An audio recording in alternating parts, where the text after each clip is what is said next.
প্রেমেন্দ্র মিত্রের গল্প পুনর্মিলন। হিরণময়ীর ব্যস্ততার আর সীমা নাই। বড় ঘরটা অমলার জন্যই থাক, কি বলো গো? ছেলেপুলে তো তারই বেশি। খানিক বাদে আবার ঘুরিয়া আসিয়া বলেন, কিন্তু বিমলাকে কোন ঘরটা দেয়া যায় বলো তো? তার আবার কচি ছেলে। স্বামীর প্রতি ফরমাস অনবরতই হইতেছে। আর একটা স্টোভ আনাও বাপু, কচি ছেলের ঘর যখন তখন দরকার হবে তো, ও একটাই হবে না। আজকাল আবার যা মশারি তুমি না হয় দুটোই কিনে আনো। ওরা ছেলে মানুষ, সব গুছিয়ে কি আনতে পারবে? ছোট মেয়ে ক্ষান্ত তো সঙ্গে সঙ্গে ব্যস্ত হইয়াছে। আমি মা নদীর সঙ্গে শোবো বলে রাখছি। হ্যাঁ মা, স্টেশনে এখনো লোক পাঠানো হলো না? নদী 8টার ট্রেনে যে আসবে। নদী বোধহয় হিন্দুস্থানি হয়ে গেছে মা, সেখানে নাকি বাংলা কথা বলবার একটা লোকও নেই। ছোট মেয়ে ও তার নদিদি পিঠোপিঠি দুই বোন। বিবাহের পূর্বে দুজনকে ঠিক যমজের মতো দেখাইত। দুইজনে ভাবও ছিল অত্যন্ত বেশি, একদণ্ডের জন্য ছাড়াছাড়ি হইত না। তাহার পর নদীর বিবাহ হইয়াছে, আজ 5 বৎসর দুই বোনে দেখা নাই। ক্ষান্তর বিবাহের সময় দেখা হইবার কথা, কিন্তু শেষ পর্যন্ত নদীর স্বামী লিখিয়াছে, সময় বড় খারাপ, ছুটি চাইলে মিলিবে না, কামাই করিলে চাকরি যাইবার সম্ভাবনা, সুতরাং এবার আর এত দূর যাওয়া সম্ভব হইল না। ক্ষান্তর বিবাহের রাত্রি নদীর অনুপস্থিতিতে ম্লান হইয়া গিয়াছিল। তারপর এতদিন বাদে নদী আসিতেছে। শুধু নদী নয়, এ বাড়ির সবকটি মেয়েই অনেকদিন বাদে প্রথম এইবার মিলিত হইবে। বাড়িময় উৎসাহ, আনন্দ, ব্যস্ততার তাই আর সীমা নাই। হিরণময়ীর পুত্র সন্তান হয় নাই, কিন্তু তাহার জন্য তিনি দুঃখিত নন। মেয়েগুলি তাহার প্রাণ। বড় মেয়ে অমলার খুব ঘটা করিয়া বিবাহ দিয়াছিলেন। তখন স্বামীর কারবারের অবস্থা ভালো, আঁচলা আঁচলা টাকা রোজ আসিতেছে বলিলেই হয়। তাহার পর মেজ মেয়ের বিবাহে কিন্তু অত ঘটা আর সম্ভব হইল না। ভাটার টান তখনই শুরু হইয়াছে। বড় লোকের ঘরে না হইলেও মেজ মেয়ের বিবাহ সৎপাত্রেই হইল। পাত্রটি বিদ্বান, ইঞ্জিনিয়ারিং পাশ করিয়া সুদূর বর্মা মুলুকে চাকরি পাইয়াছে। অত দূরে মেয়ে পাঠাইতে হিরণময়ীর আপত্তি ছিল, কিন্তু শেষ পর্যন্ত স্বামীর কথায় প্রবোধ মানিলেন। মেয়ে ছেলের আর দেশ বিদেশ কি, স্বামী যেখানে লইয়া যায় সেই তাহার দেশ বলিয়া নিজেকে বুঝাইলেন বটে, কিন্তু কমলা প্রথম স্বামীর ঘর করিতে যাইবার সময় কাঁদিয়া কাটিয়া এমন অস্থির হইলেন যে 5 জনে ধরিয়া রাখিতে পারে না। সব মেয়েরই মায়ের প্রতি টান অত্যন্ত বেশি, কিন্তু তাহারও ভিতর কমলাকে আলাদা করিয়া ধরা যায়। মায়ের চেয়ে সে কম কাঁদিল না। স্বামী ধমক দিয়া শেষে বলিলেন, মেয়েকে শ্বশুর বাড়ি পাঠাতে কাঁদলে অকল্যাণ হয়, তা জানো? অকল্যাণের ভয়ে হিরণময়ী কান্না থামাইলেন, কিন্তু চোখের জল থামিল না। অমলা কমলার পর সেজ মেয়ের বেলা নামের ঠিক মিল আর খুঁজিয়া পাওয়া যায় নাই। তাহার নাম বিমলা। বিমলার বিবাহে একটু নতুনত্ব আছে। সেই ইতিহাস এখনো হিরণময়ী সবিস্তারে পাড়ার লোককে বলিয়া বেড়ান। স্বামীর কারবার তখন ফেল পরে পরে। কলিকাতার বড় রাস্তার প্রাসাদোপম বাড়ি বিক্রি করিয়া ছোট একটি গলির ভিতর ভাড়াটে বাড়িতে তাহাদের দিন কাটিতেছে। স্বামী কারবারের ভাঙন ঠেকাইবার বৃথা চেষ্টা করিতেছেন, সঙ্গে সঙ্গে কম পণে বিমলার জন্য ভালো পাত্র খুঁজিবার চেষ্টায় হয়রান হইতেছেন। মেয়েদের মধ্যে বিমলাই সবচেয়ে সুন্দরী। আর কিছু না হোক, সুন্দর দেখিয়া একটি জামাই করিবার তাই হিরণময়ীর বড় ইচ্ছা ছিল। কিন্তু সেই ইচ্ছা বুঝিয়া আর পূর্ণ হয় না। হয়রান হইয়া ব্রজগোপাল বাবু এক জায়গায় কথাবার্তা প্রায় ঠিক করিয়া ফেলিয়াছেন।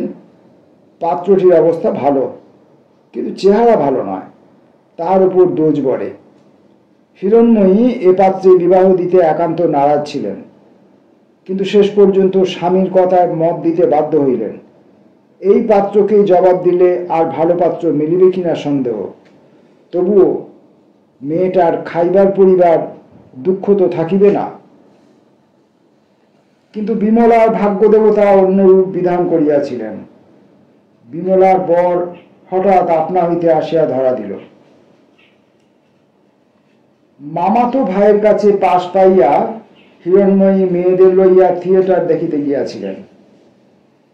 সারাক্ষণ মুগ্ধ হইয়া থিয়েটার দেখিয়াছেন এবং গভীর রাত্রে ছ্যাকড়া গাড়ি করিয়া বাড়ি ফিরিবার সময় থিয়েটারের নটিরা সত্যই সুন্দর না রং মাখিয়া এমন রূপবতী হইয়া থাকে, ঘর পোড়ার দৃশ্যে সত্যই রঙ্গমঞ্চে আগুন লাগিয়াছিল কিনা ইত্যাদি সমস্যার আলোচনার এমন তন্ময় হইয়াছিলেন যে আর কিছু লক্ষ্য করিবার সময় পান নাই। বিমলা তবু একবার বলিয়াছিল, একটা মোটর তখন থেকে আমাদের পেছনে আস্তে আস্তে আসছে মা। হিরণময়ী সে কথায় কান দেয়া আবশ্যক মনে করেন নাই। তারপরের দিন নতুন এক ঘটক আসিয়া হাজির। ব্রজগোপাল বাবু তো নিজের সৌভাগ্য বিশ্বাস করিতেই পারেন না। তাহার মতো বামনের ভাগ্যে এমন চাঁদ মিলিবে এ কথা তিনি কেমন করিয়া বিশ্বাস করিবেন? ব্যাপারটা অসাধারণ। হাতিবাগানের বিখ্যাত দত্ত পরিবারের ছোট ছেলের সঙ্গে তাহার মেয়ের প্রস্তাব লইয়া ঘটক আসিয়াছে। ব্রজগোপাল বাবু ঘটককেই কি যে সম্মান করিবেন ভাবিয়া পাইলেন না। আমতা আমতা করিয়া বলিলেন, আপনি পরিহাস করছেন না তো? আমার মেয়ে তাদের দাসীগিরি করারও যোগ্য নয়, তাদের পছন্দই কি হবে? ঘটক হাসিয়া জানাইল, আপনাকে সেসব ভাবতে হবে না মশাই, যার কোণে সে নিজেই পছন্দ করেছে, এখন চার হাত এক করলেই হয়। সত্যই ব্রজগোপাল বাবুকে ভাবিতে হইল না। দত্ত পরিবারের সকলের আদরের ছোট ছেলে নিজে যাহাকে পছন্দ করিয়া বিবাহ করিতে চাহিয়াছে, তাহাকে অবহেলা করিতে কেহ সাহস করিল না। একদিন সত্যই বিবাহ হইয়া গেল। হিরণময়ী শুধু সুন্দর জামাই চাহিয়াছিলেন, কিন্তু বাস্তব তাহার কল্পনাকেও ছাড়াইয়া গেল। জামাই শুধু কার্তিকের মতো সুপুরুষ নয়, কুবেরের মতো ধনবানও বটে। বিমলার বুঝি অনেক জন্মের তপস্যা, নইলে থিয়েটারে একবার চোখের দেখা দেখিয়া তাহার জন্য অমন রূপবান ও ধনবান ছেলে পাগল হইবে কেন? বিমলার পর নির্মলা, আলোর পর অন্ধকারও বুঝি বলা চলে। হিরণময়ীর মেয়েদের মধ্যে এইটিকে কুৎসিত বলিলে মিথ্যা বলা হয় না। বিবাহ যেমন তেমন করিয়া হইল। পাত্রটির বয়স হইয়াছে, লেখাপড়া তেমন জানে না, সামান্য আয়ের চাকরি করে বলিয়া এবং তিন কুলে কেহ নাই বলিয়া এতদিন বিবাহ করে নাই। দেখাইবার মতো জামাই নয়, তবু হিরণময়ী বিশেষ দুঃখিত হইলেন না বোধ হয়। অবস্থার পরিবর্তনের সঙ্গে সঙ্গে আশা তাহার সংকীর্ণ হইয়া আসিয়াছে। ক্ষান্ত কোলের মেয়ে, তবু জানিয়া শুনিয়া তাহাকে একরকম জলেই ফেলিয়া দেওয়া হইয়াছে। নির্মলার স্বামী তবু সামান্য চাকরি করিত। ক্ষান্তর ভাগ্যে যে স্বামী জুটিল তাহার নিজের খাইবারই সংস্থান নাই। নেহাতি মেয়ের বিবাহের বয়স পার হইয়া যাইতেছে দেখিয়া পাড়া প্রতিবেশীর কাছে মান সম্মান রাখিবার জন্য ধরিয়া বিবাহ দেওয়া হইল। মার্কা মারা বকাটে ছেলে নেশা ভাঙ সম্ভবত করিয়া থাকে। আপাতত সে একরকম ঘর জামাই হইয়াই আছে। ক্ষান্তর বিবাহের সময়ও হিরণময়ী সব মেয়েদের আনাইতে পারেন নাই, পয়সার অভাব। তাছাড়া বুঝি মনে মনে একটু লজ্জাও ছিল। তাহার পর 5 বৎসর কাটিয়াছে।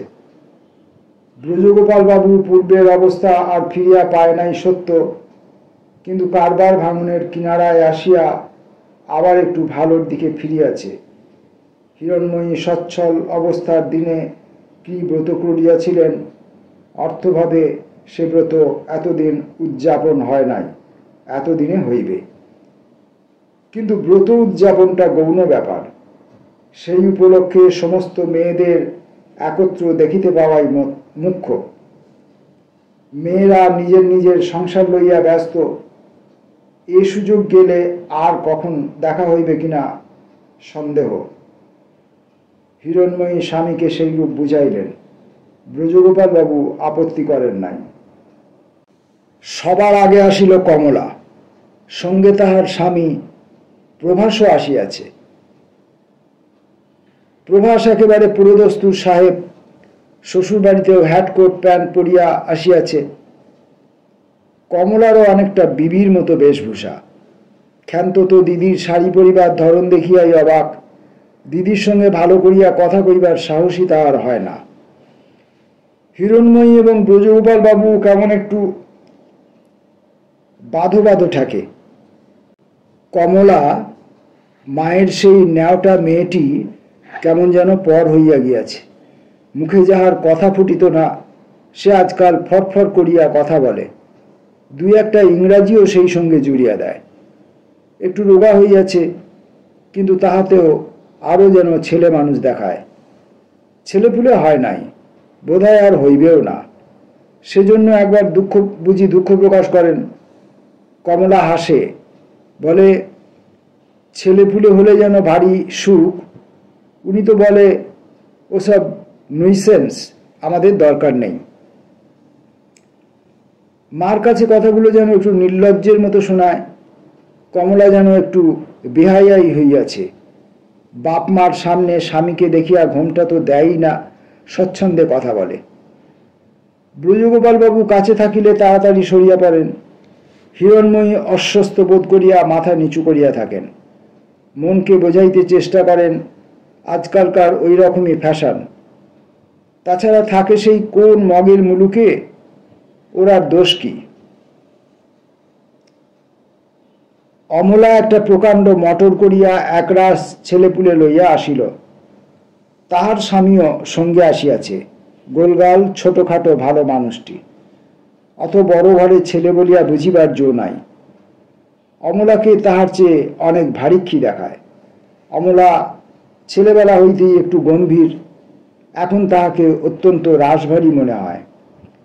তাহাদের সরকার সঙ্গে আসিয়াছে। দেখা যায় যে বাবুর চেয়ে অমলাকে সে মান্য করে বেশি। আদেশপত্র অমলাই সব দেয়।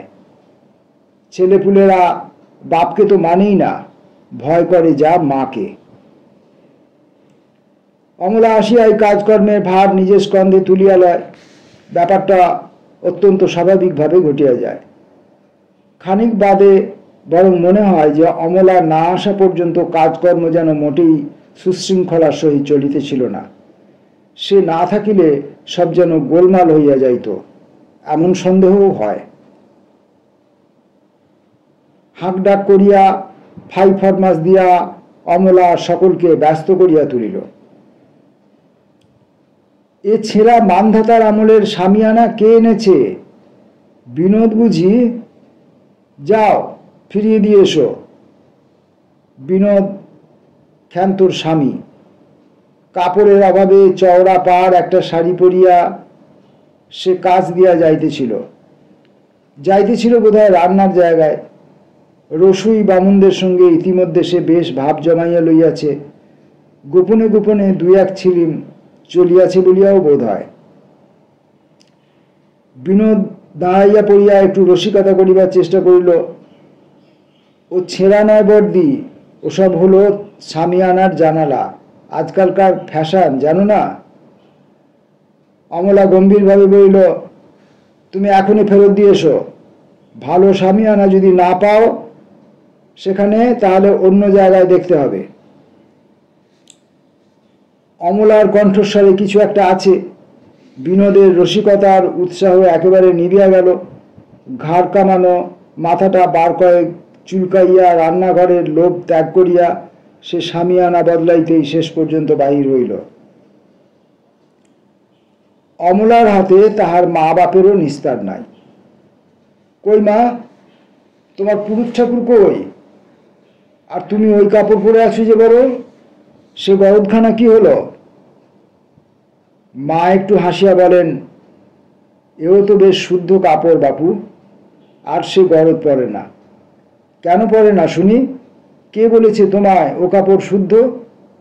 ওসব বিদেশি সস্তা কাপড়, কি থেকে তৈরি হয় কে জানে।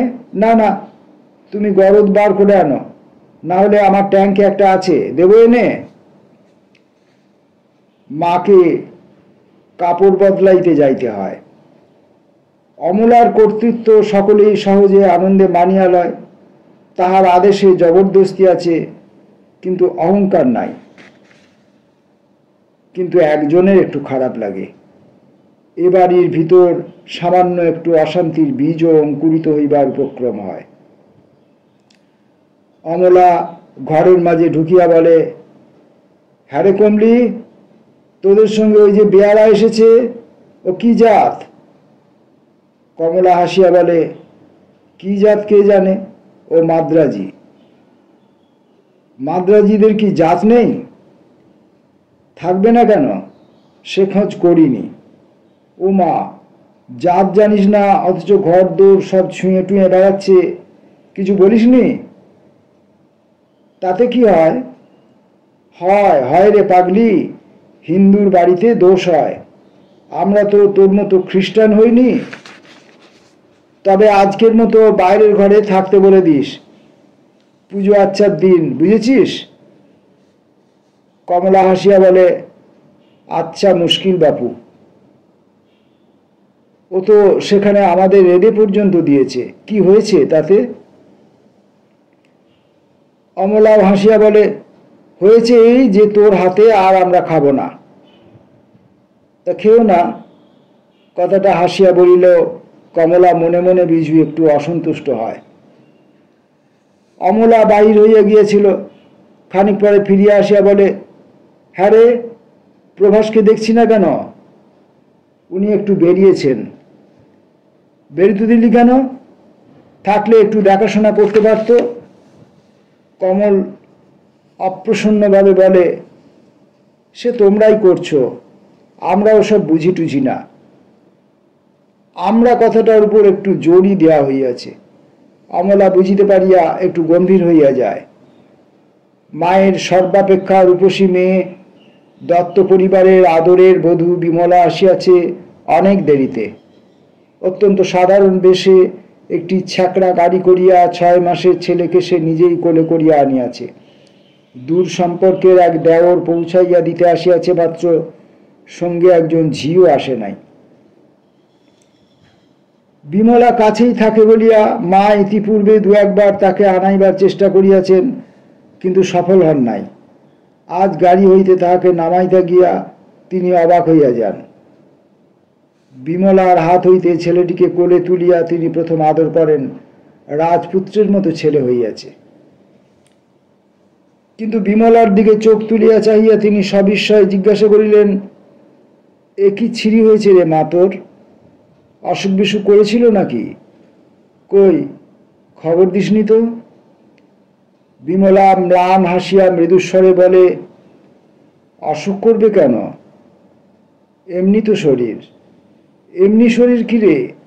গলার কণ্ঠা বেরিয়েছে, মুখটা শুকিয়ে এতটুকু হয়ে গেছে, ময়লা হয়ে গেছিস, কি হয়েছিল মা? বিমলা মায়ের সঙ্গে যাইতে যাইতে মাথা নিচু করিয়া বলে, সত্যি কিছু হয়নি তো মা?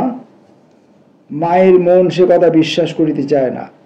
বিমলার গলার স্বর পর্যন্ত যেন পরিবর্তিত হইয়া গিয়াছে, কেমন যেন সংকুচিত ভাব। মা মনে মনে অত্যন্ত উদ্বিগ্ন হইয়া ওঠেন, কিন্তু সকল কথা জিজ্ঞাসা করিবার সময় এখন নাই। মনের অশান্ত উদ্বেগ চাপিয়াই তাহাকে রাখিতে হয়। বাড়িতে ঢুকিতেই অমলা জিজ্ঞাসা করে, বিমলা যে একা এলো, অপূর্ব আসেনি মা? মা বিমলার কথা ভাবিতেই এত তন্ময় ছিলেন যে ব্যাপারটা লক্ষ্যই করেন নাই। বলেন, তাই তো? তারপর বিমলাকে জিজ্ঞাসা করেন, অপূর্ব এলো না কেন রে? বিমলা মৃদুস্বরে বলে, তিনি বোধহয় আসতে পারবেন না, অনেক কাজ। অমলা একটু হাসিয়া বলেন, কাজ তো ব্যাংকের চেক সই করা। তুই যেমন বোকা মেয়ে, জোর করে ধরে আনতে পারলি নে? বিমলা মৃদু একটু হাসে মাত্র, উত্তর দেয় না। বাড়িময় গোলমাল, ব্যস্ততা, কোথা দিয়া কি হইতেছে কে জানে। সকল কাজের খেই একা অমলা ছাড়া বুঝিয়া আর কেহই রাখিতে পারে না। কারও সে উৎসাহ নাই। ক্ষান্ত বিমর্ষ মনে ঘুরিয়া বেড়ায় বড় দিদির দৃষ্টি এড়াইয়া।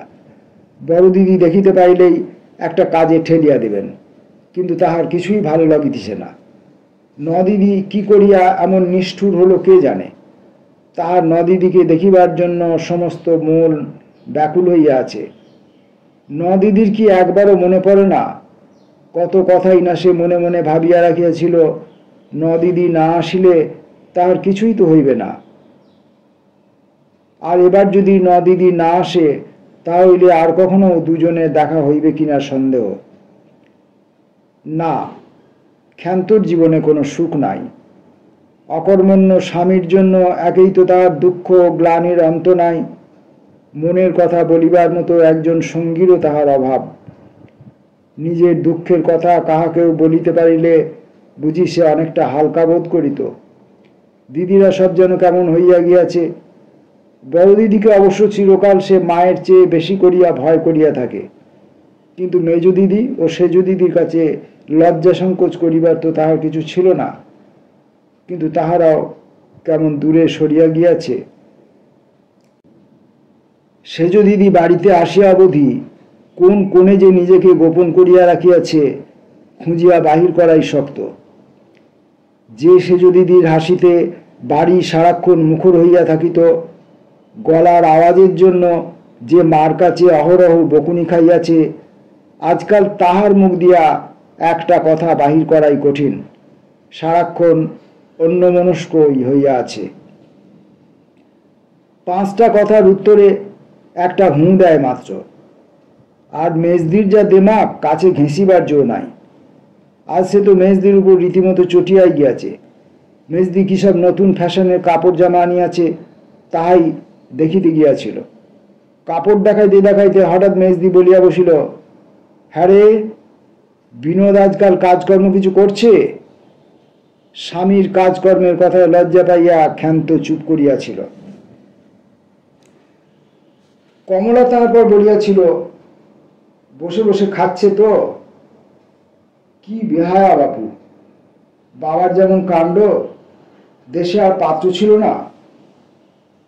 কথাগুলো হয়তো ক্ষান্তর প্রতি সহানুভূতি দেখাইবার জন্যই বলা হইয়াছিল, কিন্তু ক্ষান্ত প্রসন্ন হইতে পারে নাই। মেজদি আবার বলিয়াছিল, একটু মান অপমান জ্ঞান নেই? কি বলে একটা শাড়ি পরে চাকর বাকরদের মতো ঘুরে বেড়াচ্ছে বলতো? আমি তখন ডেকে খুব ধমকে দিয়েছি। আমাদের বেয়ারা রামেশ্বরের কাছ থেকে দেখি না একটা বিড়ি চাইছে, তা ধমকালে কি লজ্জা আছে? দাঁত বার করে হাসতে হাসতে চলে গেল। ক্ষান্তর কিন্তু অত্যন্ত একটা দরকারি কাজের কথা মনে পড়িয়া যাওয়ায় কাপড় দেখা তখন আর হয় নাই। কমলা ডাকিয়া বলিয়াছিল, এই সিল্কের খানা দেখে গেলি না? ক্ষান্ত যাইতে যাইতে বলিয়াছিল, এখন থাক না, মেজদির অহংকার বড় বেশি। বাপের বাড়ি আসিয়া অত সাজগোজি বা কেন? তাহারা কখনো কাপড় জামা দেখে নাই কি? না, নদিদির উপর তাহার অত্যন্ত অভিমান হইতেছে। সে আসিলে তাহার তো আর কাহাকেও দরকার থাকিত না। তাহারা দুইজন এতক্ষণ চিলেকোঠার ঘরে গিয়া গল্প করিতে পারিত। চিলেকোঠার অবশ্য আগেকার সে আকর্ষণ আর নাই। পাশে একটা মস্ত বাড়ি উঠিয়া তাহাদের চিলেকোঠার সামনেটা আড়াল করিয়াছে। দূরের সেই পুকুর ঘাট আর সুপুরি গাছের বন আর দেখা যায় না। দুজনে মিলিয়া তখন কি উৎসাহের সঙ্গেই না ছাদ হইতে পরস্পরের সহিত প্রতিযোগিতা করিয়া সেই পুকুরে ঢিল ছুড়িয়াছে। আজকাল ইচ্ছা থাকিলেও তাহারা ঢিল ছুড়িতে পারিত না। তাহাদের সে বয়স আর নাই। কেন যে নাই তাহা ক্ষান্ত ভালো করিয়া বোঝে না। ঢিল ছুড়িবার লোভ তো এখনো তাহার প্রচুর। তবে লোকে কি বলিবে এই যা। আর নদীরও তো সেরকম নিশ্চয় নাই। এই পরিবর্তনের কথা ভাবিয়া ক্ষান্তর দুঃখ হয়। সত্যই বিবাহের পূর্বে তাহারা বেশ ছিল। কতদিন তাহারা দুই বোনে পরামর্শ করিয়াছে তাহারা কিছুতেই বিবাহ করিবে না। দুইজনে দুই জায়গায় ছাড়াছড়ি হইয়া যাইতে তাহাদের অত্যন্ত আপত্তি ছিল। সত্যই সেসব কল্পনা আকাশকুসুম হইয়া দাঁড়াইল। ঘুরিতে ঘুরিতে ক্ষান্ত বাবার সামনে গিয়া পড়ে। ব্রজগোপাল বাবু ভাড়ার ঘরের এক পাশে বসিয়া তামাক খাইতেছেন। ক্ষান্তকে দেখিয়া বলেন, হ্যাঁ রে, বিনোদকে দেখছি না যে। ক্ষান্ত অপ্রস্তুত হইয়া পড়ে, হাসিও পায় একটু। বাবার অদ্ভুত সব কথা। স্বামীকে তাহার যেন চোখে চোখে রাখিবার কথা। না দেখিতে পাওয়ার কারণ সে জানে। ক্ষান্ত চুপ করিয়া থাকে। ব্রজগোপালবাবু বলেন, যা সব গোলমাল, খেয়াল করে তাকে কেউ খাওয়ালে কিনা কে জানে।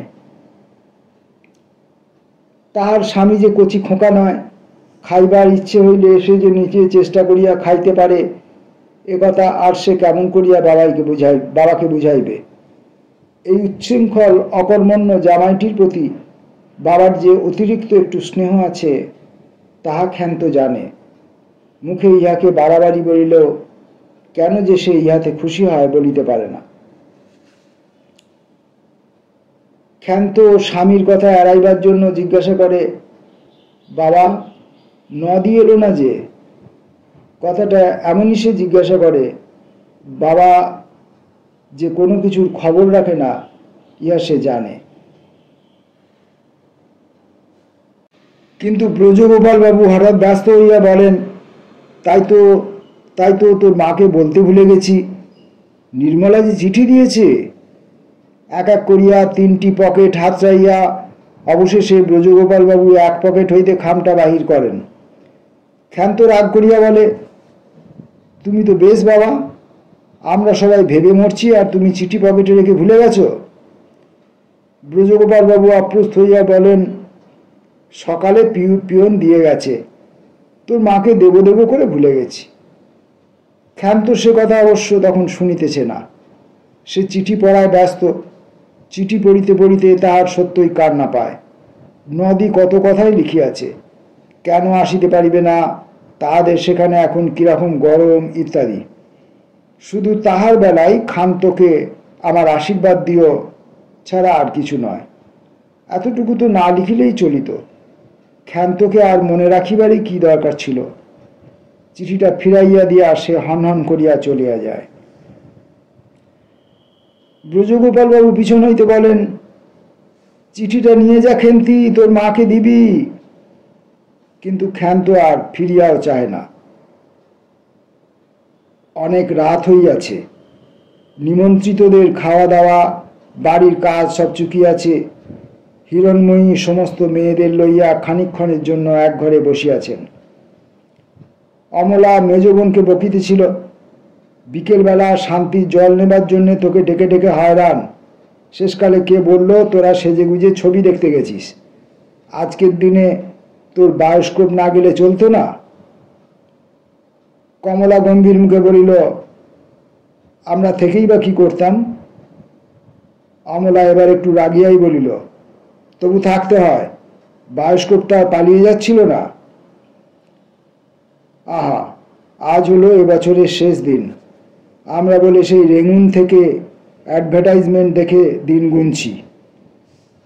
তা ও ছবি না হয় অন্য ছবি দেখতিস। সেই বায়োস্কোপ তো এই কলিকাতা শহরেই আছি, 5 বছর তো একটা থিয়েটার পর্যন্ত যায়নি। কমলা উষ্ণস্বরে জবাব দেয়, যার যেমন রুচি। মা ব্যাপারটা খারাপ দিকে যাইতেছে দেখিয়া অন্য কথা পারেন। তারপর বলেন, বিমলা আবার উঠে গেল কোথায়? ক্ষান্ত বলিল, ছেলে কাঁদছে বোধহয়। না, ছেলে তো ঘুমোচ্ছে দেখে এলাম বলিয়া অমলা আবার জিজ্ঞাসা করে, ওর কি হয়েছে বলো তো মা? হিরণময়ীর মুখে গভীর বেদনার ছায়া পড়ে। কিছুই তিনি জানেন না, তবু মায়ের প্রাণ কি যেন অজ্ঞাত আশঙ্কায় কাঁপিয়া ওঠে। হিরণময়ী কিছু না বলিয়া সেজমের খোঁজে উঠিয়া যান। বিমলা সত্যই তাহার ঘরে গিয়া ছেলেকে দোল দিতেছে। হিরণময়ী তার কাছে বসিয়া বলে ওঠেন, উঠে এলি যে মা? বিমলা মৃদু হাসিয়া বলে, এমনি। তাহার পিঠে হাত রাখিয়া হিরণময়ী সস্নেহে বলেন, অনেকদিন বাদে এসেছিস, এবার কিন্তু তোকে তাড়াতাড়ি ছেড়ে দিচ্ছি নে। তা তারা যা বলে বলুক। বিমলা খানিক চুপ করিয়া থাকে, তারপর আস্তে আস্তে বলে, অনেক দিন কেন মা? চিরকালের মতো রাখতে পারো না? হিরণময়ী হাসিয়া বলেন, দূর পাগলি, আমি রাখলেই কি তুই থাকতে চাইবি? 2 দিন বাদেই যাওয়ার জন্য পাগল হবি। বিয়ের পর কি আর মেয়েদের বাপের বাড়ির উপর টান থাকে? বিমলা অদ্ভুতভাবে হাসিয়া বলে, তা বটে। হিরণময়ী খানিক চুপ করিয়া বসিয়া থাকেন, বলিবার কথা নাই। তারপর বিমলাকে শুইতে বলিয়া উঠিয়া যান। কিন্তু তাহার নিজের চোখে ঘুম নাই। অন্ধকার বারান্দায় দাঁড়াইয়া তিনি তাহার গভীর সুখ উপলব্ধি করিবার চেষ্টা করেন। অনেক সাধ করিয়া তিনি মেয়েদের আনাইয়াছেন, একটি বাদে সমস্ত মেয়েই আজ একত্র হইয়াছে। তাহার তো অত্যন্ত সুখী হইবার কথা, কিন্তু সত্যই কি তিনি সুখী হইয়াছেন? মেয়েদের ঠিক যেমনটি তিনি দেখিতে চাহিয়াছিলেন তেমনটি কি তাহারা আর আছে? ইহারা তাহারই কন্যা, অথচ ঠিক যেন তেমনটি আর নাই। নিস্তব্ধ অন্ধকার আকাশের তলায় এই 44 বৎসর বয়সে প্রথম যেন তিনি সৃষ্টি, সংসার ও জীবনের দুর্গে ও অতল রহস্যের সম্মুখীন হইয়া দাঁড়াইয়াছেন। পরমুহূর্তেই তাহার চমক ভাঙে। ভাড়ার ঘরে বোধহয় তালা দেওয়া হয় নাই। কাল হইতে আবার অনেক কাজ।